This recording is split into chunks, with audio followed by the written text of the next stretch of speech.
Hey everyone. So this is going to be a little bit of a stats video and a 2024 goals recap video, and then I'll talk a little bit about some 2025 goals that I have for this year. So I'm going to make myself small. Aha!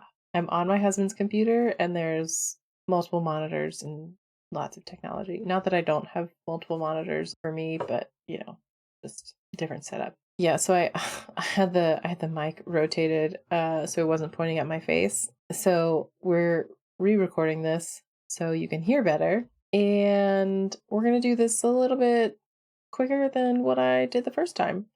So over here we have the books per month. This is how many books I read each month, the number of pages, and then the number of hours listened to. I read a total of 255 books, 73,303 pages, 70 hours and 21 minutes. October was my best month in terms of books read and the number of pages read. February was the best in terms of hours listened to. I had a pretty high average rating with a 4.22, partly skewed because, particularly for manga, if it's a 5-star series, I don't go through and rate the volumes individually. I'm not like, oh, this was a 4.75 instead of a 5, or it's just a 5 across the board. And that's partly why it's so skewed and why it's a little bit higher than it probably would be. I also keep track of the genres that I read from, and if the book is a series or a standalone, or if it's from a series of standalones. That's mainly for romance series where it might have an overarching plot line, but each book follows a different couple. And then I have, if it's from a series, whether it's the first book, a sequel, or the final book. And I had to add a companion book option this year, and there were at least 7 of those, so pretty necessary. I also keep track of the age range of the books. I did make one change for 2025. I included an all ages option for series like A Man and His Cat, or I feel like Howl's Moving Castle would be an all ages kind of book. I say all ages in terms of it's not necessarily geared towards a specific audience, and I think it would be appropriate for any age range, and multiple age ranges would enjoy it. That's kind of why I wanted to include that in there. Things that I am not including going forward are my author and character diversity. This is mainly because I don't really like the system that I have to track things, and I already know that I read from diverse authors and read diverse characters. So I'm less worried about, or less interested in keeping track of this, and I stopped keeping track of this 3 months into the year. So the system that I have in place wasn't working for me. I think if I found a system that worked, I would be willing to restart it. It wasn't helpful or useful in the way that I wanted it to be, so I just need to figure something else out. The next things, let me talk about. So I have a format tracker. Ebooks and audiobooks are the only digital formats that I have. The rest are all physical, but just whether it's a hardback or a paperback or graphic novel, that kind of thing. And then I do also have the book source by month, and this includes Fairy Loot YA, Fairy Loot Adult, Fairy Loot Special Edition, Illumicrate, Gifted, Barnes and Noble, Borrowed, all of the various vendors that I get books from, sources. And that's what it says in the title. If you want to know something really nerdy, I went through for this is KU. I went through and grabbed the little dropper where you can go grab a custom color. I did that for KU, and I went to the Amazon site, and then for Barnes and Noble and Libro FM and a couple others, and I went all out for this spreadsheet. And then I have this one that's just by source and not broken down by month. I don't know if I kept that one for next year, or for this year, I guess. I have my monthly favorites and least favorites. And then I have a matrix where you like compare and like whichever one has the highest number is your true favorite. So like Ruling Sick End was my true favorite this year, I guess. But it's kind of hard to compare Ruling Sick End to like Haikyuu or Witch Hat Atelier, like just completely different. And I think that's kind of one of the challenges as a complete mood reader. I did get the idea for this from Jess from Jashikurin, who is a bullet journal content creator. And she used this for a couple different things. I was like, oh, maybe I could do it for this thing. The main things that I wanted to look at here. So this is my TBR tracker. This keeps track of both the physical books that I have and the audiobooks that I've gotten from Libro FM, mainly because you own those copies of your audiobooks and I want to make sure I'm actually reading them. I put in my starting TBR and then my reading journal page keeps track of how many TBR books that I've read each month. And then I also each month go in and enter how many new books have come in. And it, keeps track through the whole month. We did not end lower than where we started, but I'm hoping to rectify that soon with some various videos and challenges and that sort of thing. Over here, I have the total spent, earned, and saved. The premise with the total saved is like if you get a book from the library instead of buying it, how much money did you save by getting it from the library instead of spending? Like how much money would you have spent if you had purchased it instead? And I do that with library books and then how much I saved by having my Libro FM and KU subscriptions instead of like going out and buying those audiobooks or those ebooks. I did DNF 8 series. I think I DNF'd more than 4 books, but we'll go with that. I did reread 17, which we'll talk about a little bit later in my goals chat. This information here got a complete overhaul because I didn't really like how I wanted to track things a little bit differently. The main things I want to talk about right now are the physical books and the audiobooks that came in. I had 258 physical books come in this year and then 21 audiobooks. 26 of the books that came in, the physical books that came in, were collected, meaning they were a special edition or like just a purchase of an edition, like a copy of a book that I had already read and wanted to have on my shelf. So that means the total that went onto my TBR was 232. And then the like percent read is like kind of skewed because at the beginning of the year I included KU books and then at the end, like halfway through the year, I stopped including them because I wanted them separate in here and I didn't want to go back through and change it. But I have changed that for this year. I think I've covered everything that I want to. You make me big again. Let's go through my 2024 goals. So the first goal was to read 110 books. As you can see, or as you saw, I smashed that well out of the park with my 255 books. The next goal was to get my TBR list down to around 400. That went fairly miserably. So that goal and then the next one kind of connect. The next goal was to limit the number of books coming in. I was aiming for less than 10 a month. That didn't happen. I wanted to be more intentional with what I was buying and mainly focus on sequels for series I was already reading, including book box sequels, like pre-orders, and then other like books that I was interested in for like pre-orders from book boxes, just because trying to get the resale is like not fun. Let me finish talking about the actual goals and then I'll talk about how we did.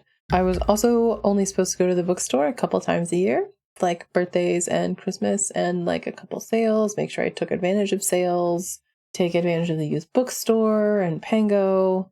And then I wanted to half the number of books. So in 2023, I had around 300 books come in. I wanted to half that number and go for 120 to 150. I had 258 books come in, 232 that went on to the TBR. It's not the number that I wanted, but it is less. So, like, great, but also I need and can do better. Yeah, we'll talk about that in a minute. I did mainly stick to sequels for in-store purchases, but I did also pick up a couple new series. I did take advantage of sales, but I also went more than I should. And I did use Pango in the used bookstore, but I need to do more of that instead of going out and buying books new. And I did mostly okay with buying books on a whim as like part of pre-orders. Broken Binding got me a couple times. Their art is like always so fantastic. The next goal that I had was to make more intentional use of KU and Libro.fm and potentially do like a quarterly wrap-up video for those books. I read a shit ton of KU books. I need to get back into listening to audiobooks and very much did not do any sort of video. I'll try and rectify that in 2025. I was also supposed to keep a list of interesting books for when I go into the bookstore. I kept a list of books, but mainly as options for like potential, like for the hardback sale, than for like, oh, I'm going into the bookstore. Maybe I'll look for these books.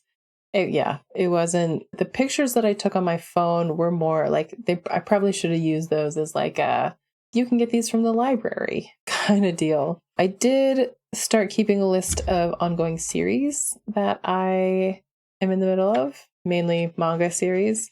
The next two are kind of related. I wanted to be more intentional about what I was reading, which was mostly like projects that I wanted to tackle. So, like, I wanted to catch up to my Fairy Loot and other subscription box books.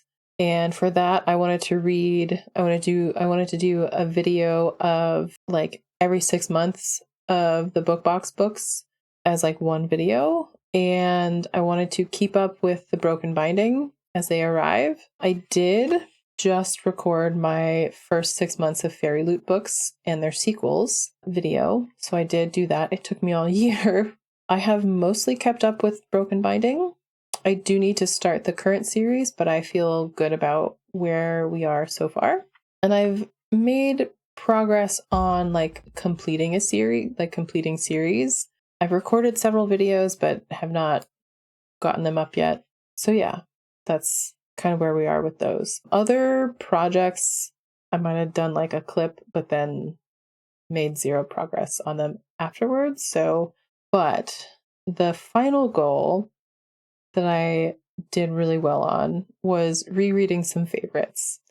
I did reread 17 in total. Not all of them were like favorites, but I did reread Howl's Moving Castle and Castle in the Air.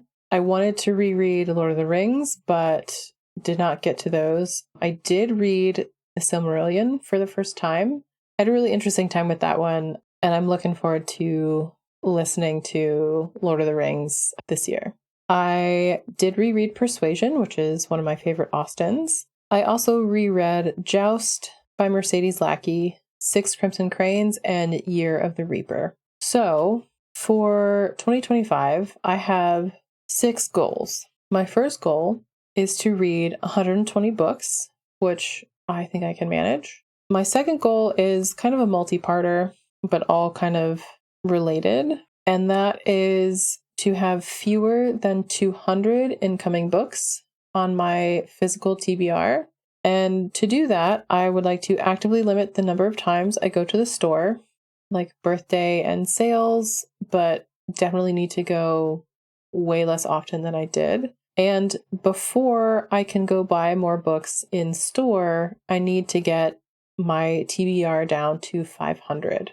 The next part to that is to continue to focus on sequels, but try to get them on Pango or at the used bookstore first, and to also do better about identifying library reads instead of something that I need to go out and buy. Or if there's like a series where I'm like, I want to know what happens, but I don't know that I need to go out and buy the next like 18 volumes, especially if it's a manga, like I can see if I can get it from the library instead. And related to this, Damien did just help me go through all of the physical books that are in the house and count them. So I have an updated number for my TBR tracker for this year's spreadsheet. And like I included a few books that I want to reread in there. So like I do think I inflated it a little bit by doing that. It's fairly close to where I ended this year in December was 550. The number that I counted was 549. So we're pretty close. I might just go with 550 and call it good. So yeah, so that means I need to read or reread a lot of books. Yeah, so I need to read or reread a lot of books before I can go to the store and buy a new one. For the third goal has 3 parts. It has to do with like KU, Libro FM, and the library. So the first part is to note if I go more than 1 month without reading a KU book and to put it on pause if that happens. That didn't happen in 2024, but it has happened in the past. So I just want to general kind of background awareness of that. Turn it off if I need to.